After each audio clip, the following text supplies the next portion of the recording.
Good morning and welcome to Saturday Special of Dr.Lamba's Awakening.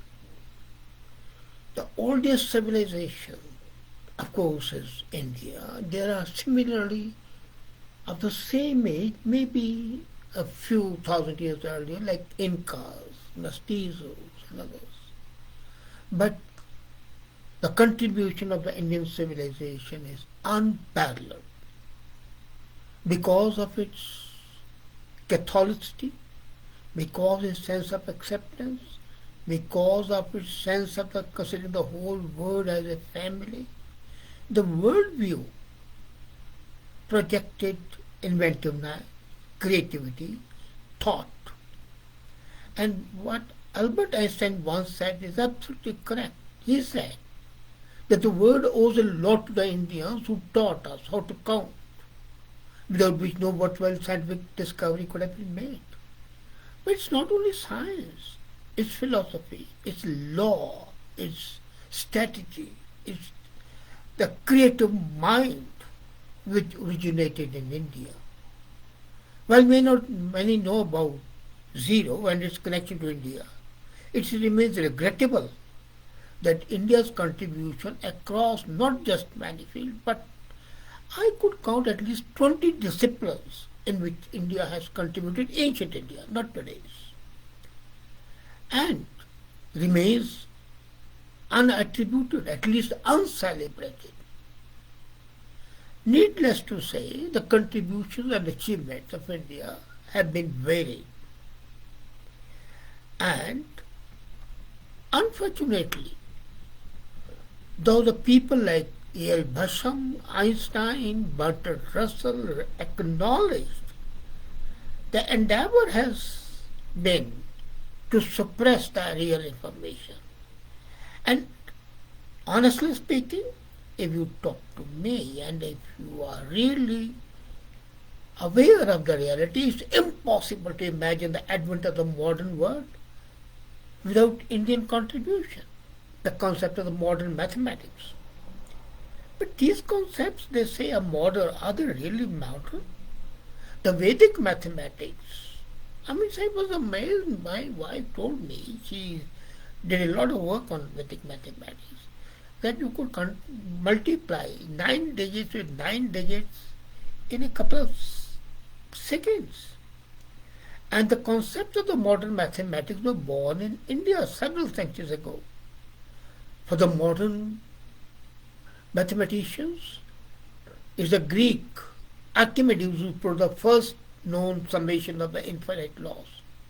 But the same summation of the Archimedes was used by Madhava in 1400 years before Christ.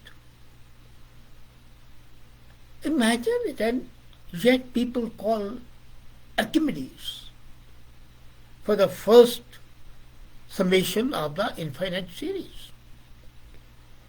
And Madhava was the first man, as I said, to find the approximate value of P. The Arabic numeral system owes its origin to the Bakshali manuscript. Now we all say that Arabic system, why not Bakshali manuscript? And that's the first surviving reference, if now today available, and it's a reference to the Indian numeral system. And can you believe, not a single student in Indian universities doing the masters in mathematics are aware of the Bakshali manuscript. When I saw it, I was really astonished. And then this system was transmitted to the Arab world around 800 years before Christ and was popularized by a Persian mathematician Al-Khwarizmi and philosopher Al-Kindi. So these two Persian mathematicians and the philosophers, they took it up and then it percolated to Europe and the credit went to Greece. From Arab world, as I said, it was about 1100 years before Christ that it was transmitted to Europe. But the real credit, the real inventiveness, the real creativity there was that of, as I said, Madhava and Bakshali. Again, it was Brahmagupta who established way back 700 years, 7 centuries before Christ, that the product of a debt negative number and a fortune positive number is a debt negative number. Plus minus is minus. Are you amazed? I was when I learned it. Similarly, be it the Fibonacci series, which is ingenious work of Viranka, or a Pascal's triangle. Now Pascal's triangle says something very creative, but then it was there in Pingla's Meru Parastra. And that's the ancient India's contribution to modern mathematics. It has been dominant and consistent. And yet, forget the Westerns. How many Indians are aware of it? We talk of those things which are not relevant. We are jingoistic, yes. But then we should be realistic. Be proud of our heritage and then not just boast about it, but develop it. Now move to another complex domain from modern mathematics to space sciences. Carl Sagan, a renowned American astrophysicist, astronomer, astrobiologist, he explained how the ancient cosmological ideas were central to the Hinduism form and they are the base of the modern cosmology. Look, as I said, people like Basham, people like Einstein, people like Sagan, they have admitted the fact. But by and large, the coterie which rules the academia doesn't accept it. It accepts it, but they are quiet. And Sagan writes, the Hindu religion and the Hindu culture is the only faith dedicated to the idea of the cosmos itself, and that undergoes an immense, infinite number of deaths and rebirths. And that is exactly the word we know today, the theory of the multiverse. Multiverse theory, which is being promoted today, is exact copycat of the concept of death and rebirth. And while we derive that concept of multiplicity of deaths and births, we are proud when we talk about multiverse and metaverse. Then we all know that India was the center of trade. We talk of the spices, Vasco da Gama, but then are we aware that India was also a center of manufacturing?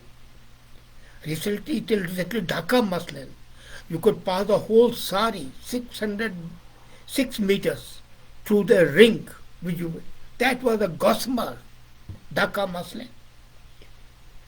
And are you aware that the Damascus soles high carbon content of 2% and known to have the ability to cut even gauze? Who made it? They are famous as Damascus swords, but they were made from the wool steel in India. Have you ever heard of Wootz? W-O-O-T-Z. Wootz steel. That was made in India. Until 19th century, Wootz steel swords and daggers were made at Lahore, in Amritsar, in Agra, Jaipur, Gwalior, Tanjore, Mysore and Golconda. And that was a high carbon content, 2% as I told you. And they were, as I said, like gaze, like handkerchief made of gauze. So imagine a steel handkerchief and made of steel. And not only at one place, but at 7 places. And this steel with a carbon nanotube structure continues to inspire researchers even today. Now imagine, this was way back at the time of Mahabharata, that this Wootz steel was used, and that's why those swords used to be so sharp, unbreakable. And the man, what happened? mid-19th century, the British came, cut off the thumbs of the artisans in Dhaka, banned the production of wood steel manufacturing process, and the art was lost. But as far as the manufacturing is concerned, as far as the carbon steel is concerned, where we take pride today, was in fact Indian. And there were multiple such manufacturing capabilities that have been disappearing or have been repackaged in other societies. Prime Minister Narendra Modi's made it a Make in India is a step long overdue, but then does it enable until we revive our indigenous manufacturing capabilities? Now, one of the founding pillars of the modern economics is the constant optimization of risk and return. What is the risk? What is IRR? What's the internal rate of return? IRR. What's the profitability? Well, certain thought leaders in the West prohibited interest on borrowing, calling it a sin, based on the Muslim concept. Ancient philosophers like Kautilya advocated interest rate that varied with the risk. Higher the risk, more the interest. And I don't know whether you have heard even or not, or read it. Sukraniti. Sukraniti is a short part of Arthashastra, and that explains the need of balance, moral hazard, and adverse selection issues between the borrowers and the lenders. And it says very clearly that the interest was more than double the principal, only the principal amount was to be paid back. The Sukraniti also emphasizes the need to consider a household and not an individual as a unit of analysis. Today we talk of the household income, family income, and it was Sukraniti which started it. That treatise should be made a compulsory reading in all the economic students. Then, Indian rich heritage comprises tangibles like architecture and intangibles like the wealth of knowledge. Up to the 17th century, are you aware that the wealth in India was more than wealth of the whole world combined? It was a curse that it went. I don't blame the Muslims as much because they remained here. They looted, but they kept the money in the country. The Britishers, the Portuguese, the French took the money away. So many of the modern science disciplines like medicine, mathematics, metaphysics, religion, astronomy originated in India. And that's why I call India a cradle of the human civilization, the birthplace of speech, the mother of history, numerous languages, and grandmother of all legends and traditions. Now, everybody says India invented zero. India did not invent zero. That's a fact. But it perfected the art of zero and the number system, and that brought the initial zero in as an innovation in history. But the most important decimal system is an Indian. The value of P, algebra, trigonometry, calculus, they were all born in India. The largest number the Greeks and Romans used was 10 to the power of 6. Are you aware of that? Well before 5,000 years back, Indians used the number as big as 10 to the power of 53. Medicine. Sushruta was the father of medicine and the first to perform surgery with anesthesia. Surgery was never performed. Modern surgery uses anesthesia, and it was centuries ago. The first school of medicine, Ayurveda, was based on systematic knowledge of plant-derived medicines and practiced effectively today even. And details of anatomy, embryology, digestion, metabolism, physiology, genetics, immunity are found in the various texts. I have seen them in Vedas, I have seen them in Puranas. Then look at the metaphysics and astronomy. As I said, there's no.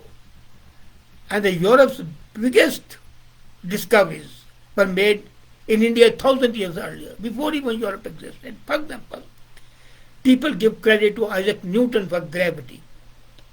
But Brahmagupta, an Indian, explained gravity 1,000 years before the British Empire emerged. 1,000 years before. Ancient Indians had a profound knowledge of the origin and the age of the universe and the earth, the circumference of the earth.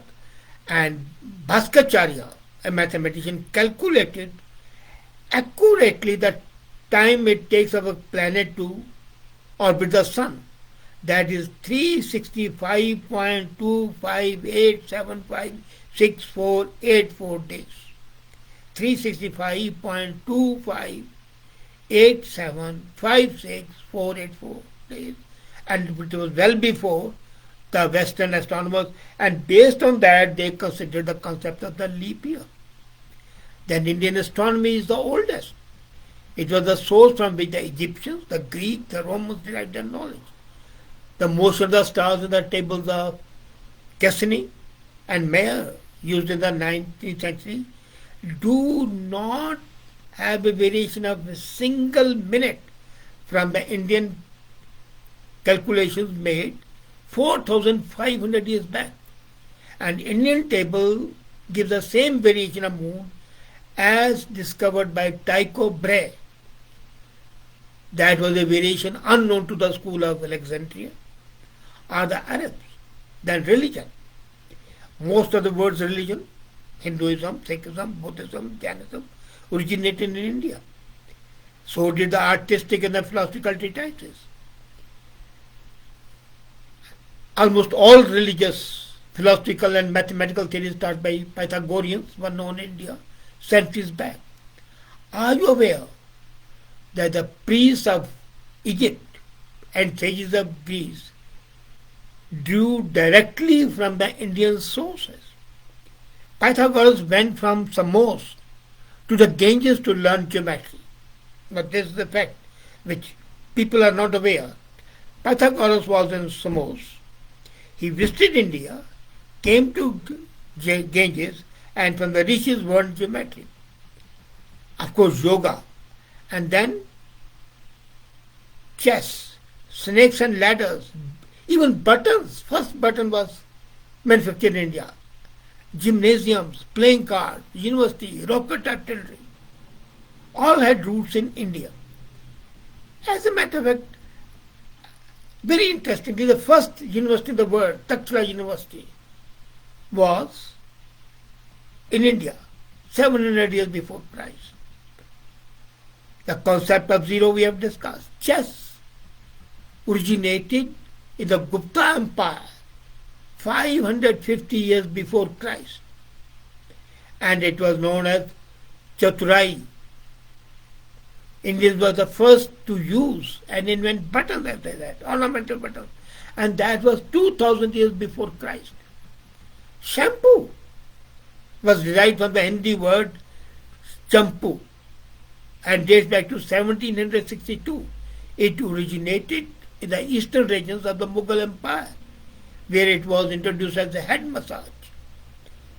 India gave a cure for leprosy, and as a matter of fact, scientist Colonel Nash said that the first mention of leprosy is in Samhita, which was in 6 centuries before Christ.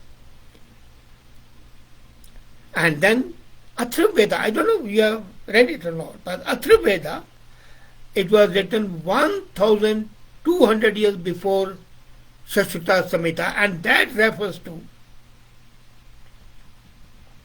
leprosy. Snakes and ladders game is based on the Indian game called Mokshpat. It originated in India and it was based on morality. Of course, Ayurveda we know.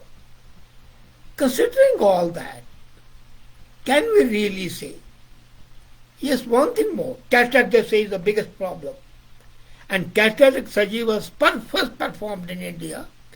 A curved needle was used to loosen the lens, push the cataract out, and the eye would then be soaked with a warm butter and bandaged.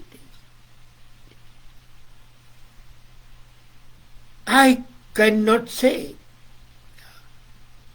how this was not done. And even now, there's a card game called Suits. That Suits was based on an Indian game, Krinda Patram, which means painted rags for playing. And it was used to be played long back. So, whatever the field may be, India has contributed